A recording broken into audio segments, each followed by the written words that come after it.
Hallo liebe Freunde, danke für das Einschalten, danke, dass ihr wieder dabei seid. Im letzten Nachrichtenvideo habe ich gefragt, ob ihr öfters Neuigkeiten aus Russland sehen möchtet und ich habe viele positive Rückmeldungen bekommen. Das zeigt, dass Nachrichten aus Russland für viele von euch wirklich interessant sind.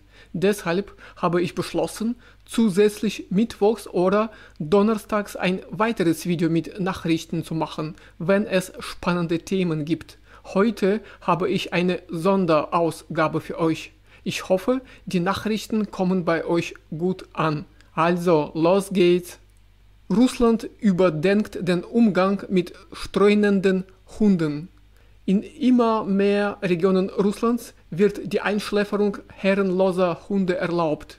Möglich wurde das, nachdem den Regionalbehörden 2023 mehr Entscheidungsfreiheit im Umgang mit streunenden Tieren eingeräumt wurde. Früher galt ein einheitliches Verfahren: Einfangen, Kastration, Impfung, Unterbringung im Tierheim und anschließend die Rückkehr auf die Straße, sofern das Tier als ungefährlich galt. Doch nach mehreren tragischen Vorfällen mit Hundebissen, darunter auch Angriffe auf Kinder, wird nun ein grundlegend neues Vorgehen diskutiert. In der Staatsduma mehren sich die Stimmen, die ein bundesweites Verbot der Rückführung von Hunden auf die Straße fordern. Auch strengere Regeln für die Unterbringung und mögliche Einschläferung werden ins Spiel gebracht. Das Thema spaltet. Während die einen auf Tierschutz pochen, fordern andere mehr Schutz für die Menschen. Eines ist klar: Die Diskussion lässt sich nicht länger aufschieben. Es braucht eine Lösung, die sowohl Sicherheit als auch Mitgefühl berücksichtigt. Russland plant Militärakademie der Zukunft für die Drohnengeneration. In Russland soll die erste Militärakademie entstehen, die sich vollständig auf unbemannte Systeme spezialisiert. Die Pläne werden derzeit im Verteidigungsministerium besprochen und wenn alles nach Plan läuft, soll die neue Akademie 2027 in der Region Moskau eröffnet werden. Derzeit werden Drohnenfachleute an verschiedenen Hochschulen ausgebildet, meist nur als ein Studienzweig unter vielen. Doch eine eigenständige militärische Elite-Einrichtung dieser Art gibt es bislang nicht. Es braucht nicht nur Drohnenpiloten, sondern auch Kommandeure, die ganze Einheiten führen können. Außerdem sind technische Fachkräfte nötig, die sämtliche Drohnentypen warten und betreuen.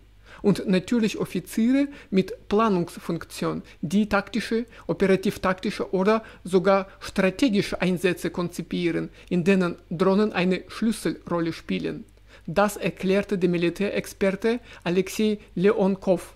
Kein Zufall, denn Präsident Wladimir Putin hat unbemannte Flugtechnik bereits als eine der wichtigsten Zukunftsbranchen für das russische Militär bezeichnet. Drohnen sind keine Zukunftsmusik mehr, sie sind längst Realität. Und Russland will die Spezialisten von morgen schon heute ausbilden. Russland deutet an: keine Grenzen mehr, Raketen in Bereitschaft. Russland denkt laut darüber nach, Raketen aufzustellen, und dabei spielt die Reichweite kaum noch eine Rolle. Das erklärte Dmitri Peskov, der Pressesprecher des russischen Präsidenten. Seinen Worten nach behält sich Moskau volle Handlungsfreiheit vor, besonders dann, wenn sich die Aktivitäten der NATO bedrohlich nähern. Vor allem betreffe das neue NATO-Mitglieder, die direkt an Russlands Grenzen liegen, so Peskov. Wenn uns nichts mehr einschränkt, dann werden wir auch handeln ohne Einschränkungen, sagte der Pressesprecher.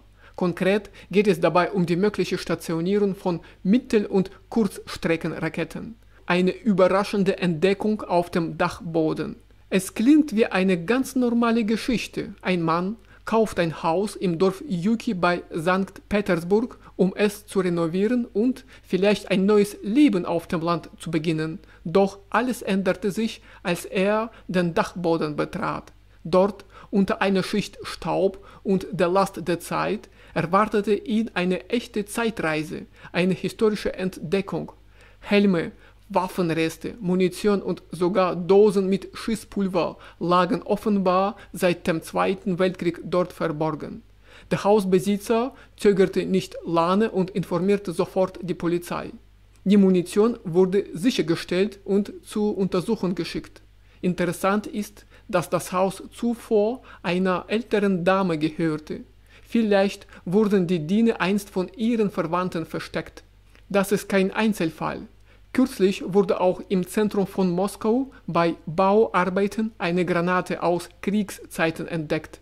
Sie lag all die Jahre tief unter der Erde, direkt unter den Füßen der Passanten. Die Vergangenheit lässt uns nicht los. Sie blitzt buchstäblich durch die Dachbretter und kommt aus dem Boden hervor, um uns daran zu erinnern, dass Geschichte immer ganz nah ist. Man muss nur genau hinschauen. In Russland sollen die Bußgelder für laute Autos und Motorräder kräftig steigen.